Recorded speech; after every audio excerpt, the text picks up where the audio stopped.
السلام علیکم ناظرین، کیسے ہیں؟ امید ہے خیریت سے ہوں گے۔ اپنی ایک نئی ویڈیو کے ساتھ حاضر ہیں۔ کرکٹ سے جڑی نیوز کے لیے ہمارا چینل سبسکرائب کریں، شکریہ۔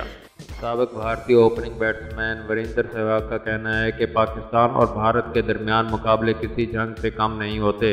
ایک تقریب میں میڈیا سے گفتگو میں ان کا رواں برس ورلڈ کپ میں پاک بھارت مارکے سے متعلق کہنا تھا کہ فی الحال دو پہلوؤں پر بحث جاری ہے کہ بھارت کو پاکستان کے خلاف جنگ کرنی چاہیے اور ورلڈ کپ میں پاکستان کے خلاف میچ کھیلا جائے یا نہیں، مگر یہ نقطہ بھی زیر بحث ہے کہ پاکستان وہی کرنا چاہے جسے میں اس کی بہتری ہے، کیونکہ دونوں پڑوسی ممالک کے درمیان کرکٹ کا میچ بھی کسی جنگ سے کم نہیں ہوتا اور بھارتی یہ جنگ جیتنا چاہتے ہیں، ہارنا نہیں۔ وریندر سہواگ کا کہنا تھا کہ وہ سیاست میں قدم رکھنے کا فی الحال کوئی ارادہ نہیں رکھتے، بلکہ صرف یہ چاہتے ہیں کہ عوام فیصلہ کن لیڈر کو ووٹ دیں۔ یاد رہے کہ آئی سی سی ورلڈ کپ 30 مئی سے 14 جولائی تک انگلینڈ میں کھیلا جائے گا۔ تمام ٹیمیں راؤنڈ روبن میں 9 میچز کھیلیں گی، جس کے بعد ناک آؤٹ راؤنڈ شروع ہوگا۔